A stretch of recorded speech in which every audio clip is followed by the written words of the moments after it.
Okay, this short video is going to be about a few things I want to emphasize about biases. Um, I really enjoyed reading through everyone's reaction. A lot of people were very honest, a lot of self-exploration, and I think that everybody got the main idea that I was hoping would come across. Um, I want to, I want you to think about three things going forward with this. One, where do these things come from and why are we set up this way? Two, how these biases can function at a very individual level rather than just groups. You know, we talk about biases as systematic reactions towards groups of people. Well, it works towards individuals, of course. And then finally, a lot of people talked about as a remedy to counteract biases or preconceptions, implicit beliefs you have about people or groups of people, to spend more time with those people. But I want to talk about the kind of exposure that needs to be, because usually it's exposure that got you into that place to begin with, right? So the first thing, the root of our biases, you can think about our mind in a way that I guess you may have heard of him, Daniel Kahneman. There's a book about him and this other guy he did research with, and he talks about, he kind of wrote the book on cognitive biases. Him and Tversky came up with dozens of different things that we do with our brains do that we are not aware of. And he really talks about the brain as having these two systems, system one and system two. And he has a great book called Thinking Fast and Slow. I highly recommend it. It's listed in that Bias Points to Live By document that's on Canvas. But the two systems of your brain, one is really fast and automatic and is on all the time, and it's really effortless. It happens even when you're doing other things and focused on other things. You're always asking yourself the question, do I like that or do I not like that? And you're making associations where if, you know, I'm around a person and I'm feeling a particular way, whether it's because I just ate something that's making me sick to my stomach, or I just felt excited because of like a thrilling movie or something great happened in my life, I will associate that with that person. And that first impression is really hard to undo, especially if it's a negative one. So these associations are going on all the time. And that's system one. System two is this deliberate, ponderous, logical, using the whole concurrent validity idea, like, does this all add up? Does this make sense? Trying to be consistent. And it takes a lot of energy. And so our mind doesn't want to use that system if it doesn't have to. It wants to go with the easy, fast one. And the easy, fast one it works a lot. It works most of the time, but it leads to these systematic errors. And in the first lecture, you know, I talked about things like semantic priming and confirmation bias and the availability heuristic and a bunch of other things that just lead us to make systematic errors. And so when you think about what was talked about in the Blink chapter, right? These are these biases that are built into our brains. And a lot of people had mentioned that being aware of your biases is one step. And I think that it is the first step. It's a necessary step, but a lot of research has shown that it's not really sufficient. And in an interview with this guy who kind of invented this field, he was asked the question, do you think that knowing all this stuff has actually helped you, you know, navigate around these biases? And he thought about it for a second. He said, no, not really, because I'm usually not thinking about them. I usually don't know that I have them. And that's one of the most powerful things about them, where you're typically unaware. Now, awareness, right, can help. However, it's not enough to rewire your brain. You have to actively create new connections. And as we talked about previously, when you learn something, you are physically rewiring your brain, right? Things are actually changing neurologically in your head. And so if you want to do something with that brain. And the brain, if you've ever listened to any self-help people, one of the things that almost all self-help people say is that, the brain is this instrument. It's really great for survival, but it's not designed to make you happy. It has a very heightened sensitivity to danger and bad things. And those bad things are really hard to erase because they end up saving your life, but not making you happy necessarily, right? And so when you think about, there's, again, a lot of interesting stuff about like how many lives would somebody have to save in order to make up for a murder? If somebody has a bout of infidelity in a relationship, can that be counteracted by a bunch of other good things? In some cases it can, in some cases it can't. But when you think about your relationships or things that matter in life, a bad thing that happens counts way more than a good thing that happens, right? Telling the truth once is not the same as telling a lie once, depending in some ways on the severity of the truth of the lie. But when you lie in court, you get thrown in jail for perjury, whereas you're expected to tell the truth all the time. Again, if you steal once, you could be honest all the time, but you steal once and that's it. Now you are a criminal and you have these massive consequences. And again, when you think too about even things like movies or dates, you go on a date with somebody and everything's going great, you have a great time, but then for some reason something bad happens, they insult you, they don't pay, or they say something even that is deeply offensive. It's over. Forget about all the other stuff, right? This is the deal breaker. And so we have this issue where, especially for negative things, we are highly sensitized to it, and it's automatic. And just knowing about it isn't enough. We have to actively change it. And so when we talk about the second thing, right, who does this affect? Does it just affect groups of people, or does it affect individuals? A lot of people talked about different groups of people, and people did a variety of the IATs. Some people did the old versus young. Some people did the able versus disabled, heterosexual versus homosexual. A lot of people did the race, IAT, black versus white. And that is, a great starting point for this. But all these biases happen at a much more fine grain. And if you've ever worked with kids, and I'm pretty sure that everybody in here has, you know that you had your favorites and you had kids that you didn't really like. And in a lot of cases, you made those decisions immediately.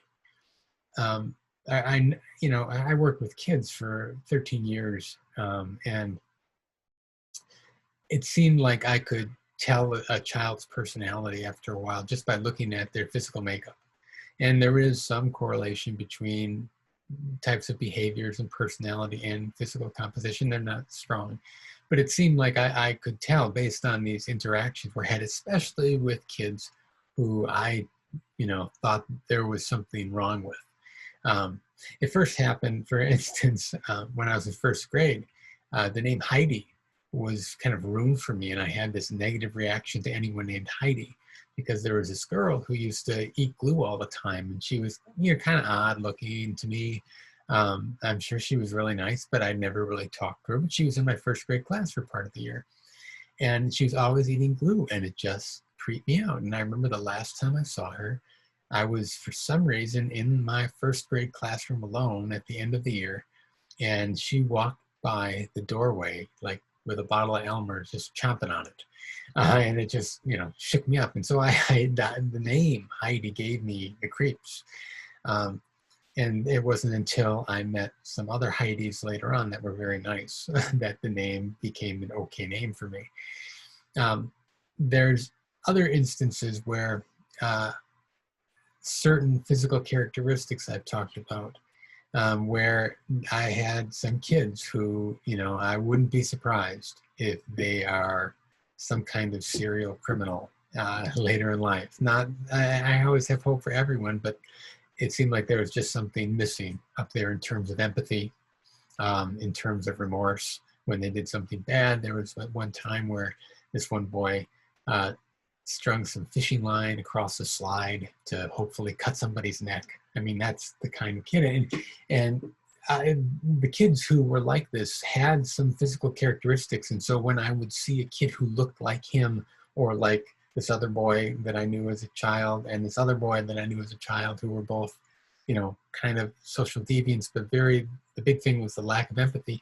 I don't know if it was their skin tone or their facial expression or just their frame, but if I would see a kid like that, I would immediately make a negative judgment about them. And I wasn't always right, of course. Sometimes I was, but I was mistaken a lot, and that led to unfair treatment on my part. There are other things, right, that make kids your favorites. Kids who laugh at your jokes, kids who give you hugs, kids who smile at you, kids who have the same values and get your sense of humor, or have the same perspectives, values, or whatever, right? You like them more than the kids who don't. And the kids who cause problems in your classroom, and I shouldn't say they cause problems in a very blanket way like that, but they make your life a little harder, a little more challenging. You don't like them as much because they make your life more challenging. You know, you have an idea of how you want the day to go, and then disruptions happen and it doesn't go that way. And there is somebody to blame, of course. Now, when you're like that, you know, you're just being human. But those kids will leave a mark in your brain. And when you see another kid like them, you will likely make a judgment about them. When you see kids who are physically attractive, right, in the kind of cultural sense, you have a different reaction than somebody that you find unattractive. And, you know, he didn't talk about attractiveness in the chapter, but boy, that is one powerful bias. If you are a really good looking person, a lot of doors will open up for you just because of how you look. Likewise, if you are very funny, that is another bias to engaging and so on. People like that. As far as you go then, I want you to think about, when you work with kids, who are the kids you like and who are the kids you don't like? Not even just what are the kinds of kids, but specific people. And what would it take for you to actually like that kid who has been the cinder in your eye, the pebble in your shoe, right, the entire year? And this gets to that last idea of exposure, right? It's the exposure to the cinder in your eye that is causing you to have negative biases about that kid in the future and other kids who might share some characteristics or qualities with that kid. And so a lot of people said, I just need to spend more time with these people. But I will say that that is tricky. And in the Blink recording, he makes a point to say that he just spent, you know, some time watching Olympic athletes. And Gladwell then said, you should spend your time with the best and the brightest, you know, or people, not necessarily the best and the brightest, but people that you will have a positive experience with. Because I have had the, you know, the race association go both ways in my life. When I was a kid, you know, as far as, you know, the whole black versus white thing, I was in a small town. I went to a school. Everybody was Germanic. Everybody was white. There was one kid for a while who was Native American. And he was kind of cool and everything, but, you know, not enough to make a big change in me either way. And then when I was in 5th grade, we had our first African-American student come to our school. And my only other experience in this small town with African-American people were the Green Bay Packers, which I like football, and so positive, right? He came to our school, and he was from Papua New Guinea, and everyone liked him. He was smart, he was artistic, he was, you know, unfortunately or stereotypically the best athlete in the class by a wide margin. And so very positive, right? And that probably was maintained through high school. And then I moved to Milwaukee, and I moved to a poor part of Milwaukee. And when I would go to the store, you know, one, I was in an unfamiliar environment. Two, it was kind of a poor area. And so I would have people asking me for money almost every time I went to the store at night. And more often than not, they would be African American. And so if you would have asked me, if I would have taken the IAT in high school, it probably would have been equal or a preference for African American over white. After this experience, if I would have taken it again, that seeped in. Even though I would say that I wouldn't want it to, it would seep in. And then there was an incident where I was walking with a friend late one night downtown Milwaukee, and a guy broke a bottle and threatened to kill us again, and it was an African American man. And then, of course, I would see on the news, they would flash pictures of people who were wanted for crimes, and more often than not, it was an African American male. And so that started to build in my head. And it wasn't until later then that where I had some more or stronger African American friendships that I would say that probably started to shift back. But it's gone back and forth based on the experience I've had in schools, the experience I've had interpersonally, coworkers, and so on. I have some great African American coworkers who make it very positive. Some of the families of my wife's students, when she was a teacher, made it more negative because there was a lot of dysfunction and abuse that I was witness to. And so it goes back and forth. So the key thing when you're thinking about your students is I want you to think about the type of exposure you're having, and I want it to be good. And so in the power dynamic of a classroom where you have a kid who's causing you problems and you're the person in charge, basically, that they see as an enemy, right? Even if you're trying not to, you're the one who tells them to change their behavior, to do this, to do that, and they're supposed to comply to. You're the one sending them to the principal's office, right? And so that power dynamic doesn't make it easy to get out of that relationship or that type of relationship. So you need to find a different environment, maybe lunchtime, maybe recess time, maybe after school time, coaching, whatever, home visits, to get to know them and to understand them in a different way. And it requires a lot of work, both on their part and your part. And a colleague of mine used to tell a story where he was a school counselor, and he was put in this classroom with, all his high school kids just goofing around, the worst of the worst in this high school. And he was told to teach them something or other. And he said he walked into the classroom the first day, and it was just total chaos. And he said, well, in those situations, the theory is you're supposed to identify the leader or the leaders. And he figured out who it was. And he walked over to him, got down on his level, because the kid was just kind of sitting in the desk chilling. And he said, hey, can you help me get this class ready to start, or get them under control or something like that? And, the idea of sharing power, giving him authority, and so on. And he said, and the kid looked at me and just said, F you, and he said, okay. So I was kind of on my own. But he said over the course of the year, by investing his personal time, getting to know, being vulnerable, sharing, building a real relationship, that happened again later on. And he walked into the class. It was kind of unruly. He said to the kid, hey, can you help me get this under control? The kid looked at him and said, sure. And he did.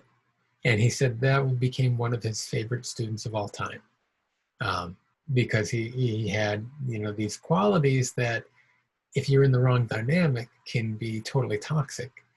But when you build a relationship and build trust, it can be great. So don't just spend time with people you feel like you might be biased to. Make sure you spend quality time. And that might mean putting yourself in a different environment with a different dynamic. But that's it. I'll be posting a bias quiz. There will also be a question later on a different bias quiz, but that's coming later, not till next week. So make sure that you keep these things in mind when you're answering those questions.